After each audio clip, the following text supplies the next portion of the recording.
Mais nous sommes déterminés à réinstaller le président Bazoum dans ses fonctions, le président démocratiquement élu de la République du Niger. Qu'est-ce qui peut bien motiver cette détermination? En écoutant le président Ouattara, il est déterminé. Peu importe ce que cela va coûter, en perte en vies humaines, comme chaos au Niger, qui sera un deuxième Libye. Pour lui, cela ne compte pas. L'intérêt principal, c'est de ramener le président Mohamed Bazoum au pouvoir. Mais avec cette détermination inouïe, on n'a pas envie de croire au ragot des bars qui nous laisse croire. Il se pourrait qu'il soit sous pression de la France. Parce que rappelons que c'est sous les bombes françaises qu'il a marché sur 3000 Ivoiriens morts aujourd'hui, dont justice n'a toujours pas été faite pour arriver au pouvoir. Leur est-il redevable? Parce que qu'est-ce qui peut bien motiver cette détermination? Il faut intervenir militairement, quitte à bafouer les règles internationales. Parce que la CEDEAO, elle a une instance qui est au-dessus d'elle, l'Union africaine, qui jusqu'à présent a du mal à s'accorder de façon favorable pour cette intervention. Parce que l'Union africaine elle-même, elle est consciente de l'erreur qu'elle a eu à commettre par le passé, qui a causé le chaos en Libye. Elle en a tiré des leçons, ça c'est sûr. Voilà pourquoi aujourd'hui, elle est assez réticente pour accorder son feu vert pour cette intervention de la CEDEAO au Niger. On ne dira même pas de la CEDEAO, parce que la CEDEAO, c'est 15 États membres. Mais vous avez 4 vieillards qui décident dans une chambre qu'il faut à tout prix, coûte que coûte, intervenir pour ramener à la tête du pouvoir leurs camarades, quitte à bafouer les règles internationales. Parce qu'ils disent, même sans l'accord de l'Union africaine, ils interviendront.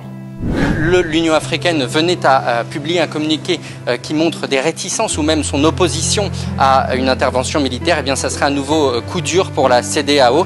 Mais la CEDEAO qui a pris les devants hier, puisque son commissaire chargé des affaires politique a d'ores et déjà annoncé que même sans l'assentiment de l'Union africaine ou l'aval de l'Union africaine, eh bien, cette opération militaire pourrait se faire, pourrait se lancer. Ça, c'est très grave, ça. Même sans l'assentiment de l'Union africaine, on va attaquer le Niger. On va ensanglanter ce peuple pour amener une seule personne à la tête du pouvoir. La plupart des populations des pays de l'Afrique, elles sont conscientes qu'elles ont assez souffert, que le sang a déjà beaucoup coulé sur ce continent.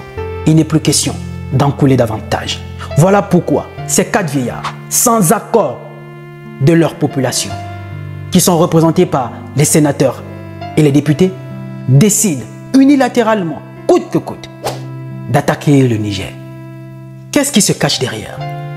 Est-ce qu'avec de tels agissements, de telles déterminations, on ne va pas crédibiliser la thèse des autres qui nous qualifient? Les Africains ne sont pas encore assez intelligents pour décider de leur avenir.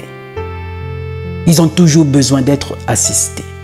Avec de tels agissements, pouvons-nous pas crédibiliser cette thèse selon laquelle l'ennemi de l'Afrique, c'est l'Africain? Oui, l'ennemi de l'Afrique, c'est l'Africain.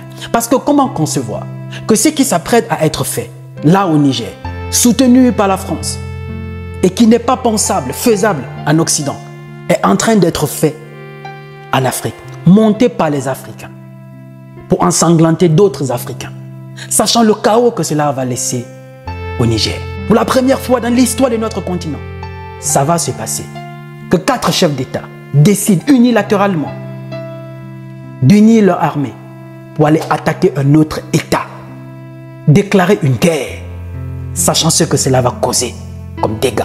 On a vu le Cap-Vert récemment qui a apporté son opposition ferme à ne pas intervenir. Mais qu'est-ce qui se cache derrière cette motivation du président Alassane Ouattara? Je ne veux pas croire qu'ils ont perdu leur sens d'humanisme. Je ne veux pas comprendre qu'ils sont les ennemis de l'Afrique. Je ne veux pas accepter que le président Ouattara n'a pas appris du passé douloureux, tragique de la Côte d'Ivoire, dont eux, tous les acteurs politiques sont responsables de ce qu'a subi ce peuple. Depuis 2002, la guerre qui a secoué ce pays, qui a divisé ce pays, qui a sémé la tristesse, les larmes dans ce pays beau jadis, qui donnait la joie de vivre, qui faisait rêver l'Afrique. Par vos intérêts égoïstes, vous avez divisé et sémé le chaos dans ce pays. Je ne veux pas croire que le président Ouattara a oublié cette scène.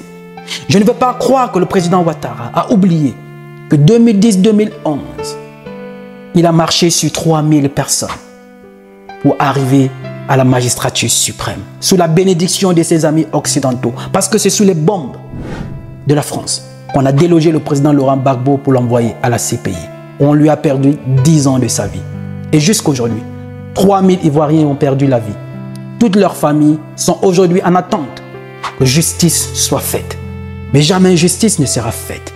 Parce que vous êtes les plus forts. Votre politique a toujours été basée sur la violence, sur la répression. Les prisonniers politiques, les opposants muselés et enfermés. Aujourd'hui, vous voulez encore une fois de plus nous faire croire que vous avez oublié ce passé douloureux. Donc vous et les acteurs politiques, vous êtes responsables de toutes les souffrances, les peines que vous avez causées à ce peuple. Vous voulez encore leur causer des autres ennemis externes, les opposer à leurs frères nigériens. Et même cette armée qui va intervenir, rappelons que tous les pays de l'Afrique de l'Ouest, chaque membre de l'Afrique de l'Ouest est au moins parenté à un Nigérian. C'est un vivre ensemble. Alors au nom de vos intérêts égoïstes, vous allez ensanglanter ce pays. Je ne veux pas croire que vous avez perdu votre sens d'humanisme. Je ne veux pas croire que vous ne travaillez pas pour l'Afrique. Je veux croire que vous êtes président pour ramener l'Afrique à sa liberté. Vu vos actions, vos prises d'opposition, surtout à cet instant décisif où vous avez rendez-vous avec l'histoire. Vous décidez encore une fois de plus de vouloir écrire votre nom du mauvais côté de l'histoire. Je ne veux pas accepter que vous avez perdu la mémoire ou vous avez une courte mémoire. Parce que rappelons, quand le général Robert Igué fait un coup d'État pour renverser le président Henri Konan Bédié, le président Alassane Ouattara est dans l'opposition. Et pour lui, ce n'est pas un coup d'État. C'est une révolution des Ivoiriens. À l'époque, lorsque le général Robert Igué renverse le président Henri Konan Bédié, voici ce que dit Alassane Dramane Ouattara, qui à ce moment-là est dans l'opposition. Ce n'est pas un coup d'État, affirme alors Ouattara, c'est une révolution soutenue par tous les Ivoiriens.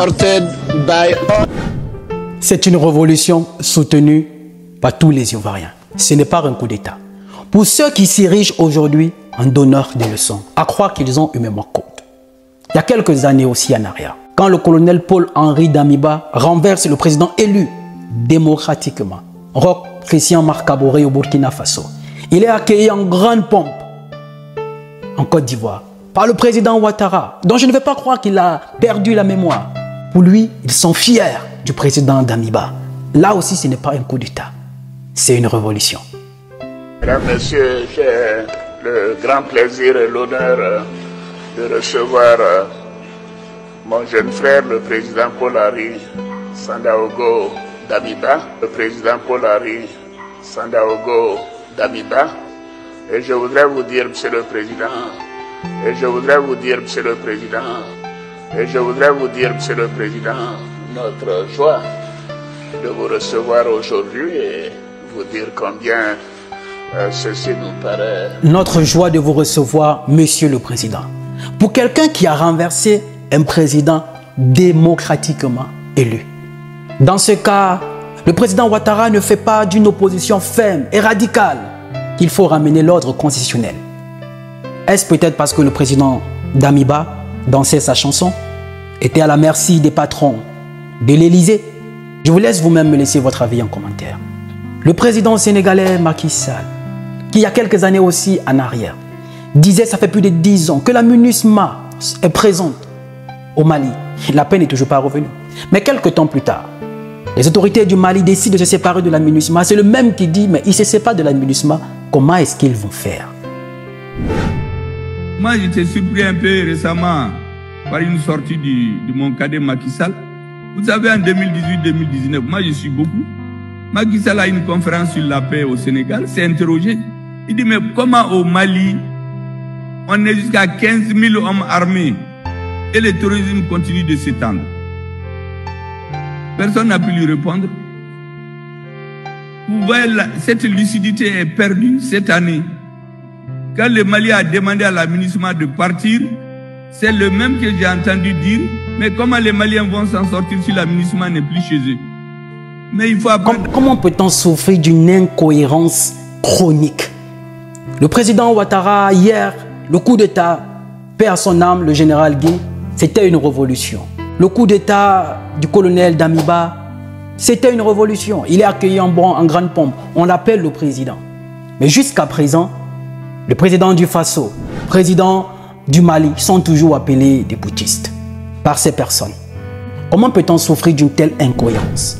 Que se cache-t-il derrière leur volonté déterminée, acharnée à vouloir ensanglanter le Niger? Monsieur le Président, moi je sais une chose.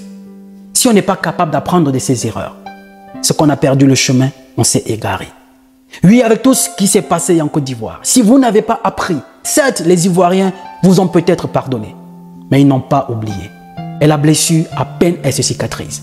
Vous n'allez pas, une fois de plus, leur causer des ennemis en les mettant en conflit avec les frères du Niger.